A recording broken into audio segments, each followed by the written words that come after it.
बड़े बूढ़ों का सदा वह सम्मान करते थे। कौन? Doctor APJ Abdul Kalam. बड़े बुजुर्ग जो होते थे वो सदा हमेशा बड़े बूढ़ों का सम्मान करते थे, अनादर नहीं करते थे। और उनसे आशीर्वाद लेते थे, और उनसे आशीर्वाद लेते थे। जब बड़े बुजुर्गों का सम्मान करोगे तो वो अपने आंतरिक हृदय से आपको आशीर्वाद देगा। प्राचीन काल में सुने होंगे ऋषि मुनि लोग, महाभारत रामायण में सुने होंगे कि ऋषि मुनि लोगों की जो सेवा करते थे, ऋषि मुनि लोग आशीर्वाद देते थे, जाओ तुम्हारा बाबू यह काम हो जाएगा, और हो जाता था। देखे होंगे कहीं कहीं पर सुने होंगे कोई किसी का अनादर करता था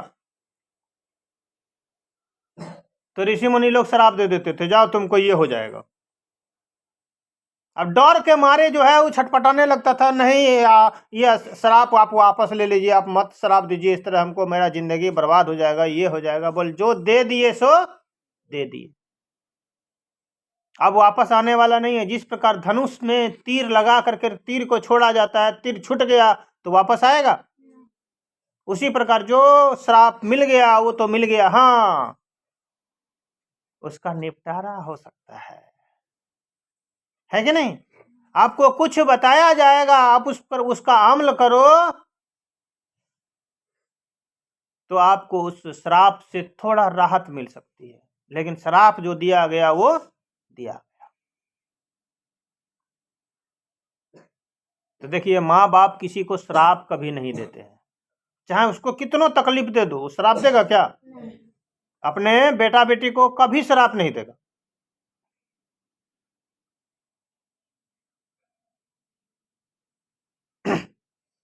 कभी भी अनादर नहीं करेगा आपको, कितनों दुख तकलीफ में रहेगा, लेकिन आपकी भलाई ही चाहेंगे। इसलिए माँ बाप की सेवा करनी। यहाँ पर क्या कहा? प्रेरणा के बीज, सीखने योग्य बातें। सीखने योग्य बातें हैं अभी ही, अभी आप छोटे हैं, आप भी एक समय पर बनोगे माँ बाप किसी का, आपके भी पिताजी माताजी बूढ़े हो जाएंगे।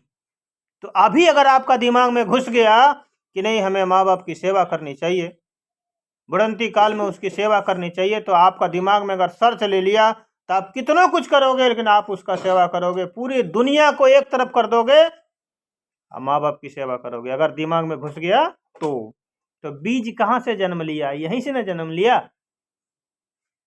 वही बीज के बारे में कहा जा रहा है इस लेसन में। उन्हें अपने देश से बेपनाह मोहब्बत थी, प्यार था। किसको? Doctor APJ Abdul Kalam.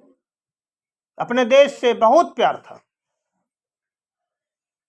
वे सदा दूसरों के जीवन में उजाला लाने के लिए तत्पर रहते थे।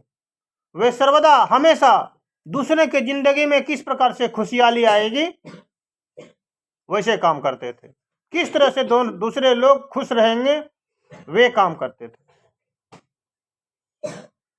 उनका व्यक्तित्व सहज और सरल था, वह सरल और साधारण जिंदगी यापन करते थे। अभी के जमाने में देखते होंगे किसी के पास अगर 10 रुपया हो गया, 10 रुपया का मतलब नहीं समझा, 10 रुपया का मतलब होता है कुछ पैसा हो जाए, कुछ संपत्ति हो जाए, तो देखिएगा उसका बोल चाल ढंग सब बदल जाएगा। नहीं होता है कि नहीं? उसका बोल चाल सब बदल जाएगा, अकड़ के बातें करने लगेंगे, किसी को मानेगा नहीं, सबका अनादर करने लगेगा, सबसे लड़ाई झगड़ा करने लगेंगे, और बड़ी बड़ी लंबी लंबी चौड़ी चौड़ी बातें करेंगे। लेकिन इसके साथ ऐसा नहीं थे। वे बहुत परिश्रमी, ईमानदार और जिम्मेदार व्यक्ति थे। वे बहुत ही परिश्रमी व्यक्ति थे, बहुत ही परिश्रम करते थे। डॉक्टर एपीजे अब्दुल कलाम ईमानदार थे और जिम्मेदार व्यक्ति थे। जिम्मेदारियां उनकी थी कि अपने परिवार को कैसे विकसित किया जाए, राष्ट्रपति बने तो अपने देश का विकास कैसे किया जाए, उस तरह। इसलिए वैज्ञानिक होकर भी उन्होंने देश का सर्वोच्च पद प्राप्त किया, और यही कारण था कि वे वैज्ञानिक होते हुए भी, हम बताए थे ना, कि वह एक महान वैज्ञानिक भी थे। वैज्ञानिक होते हुए भी वह क्या किया, भारत के सर्वश्रेष्ठ पद, जो राष्ट्रपति का पद है, उन्होंने प्राप्त किया। बच्चों को वे बहुत प्यार करते थे, बच्चे भी उनसे मिलकर के बहुत खुश होते थे, है कि नहीं। बच्चे को क्या चाहिए, प्यार। नहीं, देखिएगा छोटा बच्चा घर में अगर है और उसको प्यार दुलार देते रहो तो आपके पास खेलने लगेगा। आप बैठे हैं तो आपके गोद में आके बैठ जाएगा, और वही उसको डांटते डपटते रहो तो आपसे बहुत दूर जाएगा। कुछ देवो करोगे ना, उसको बोलेबो करोगे तो नहीं आएगा, भाग जाएगा।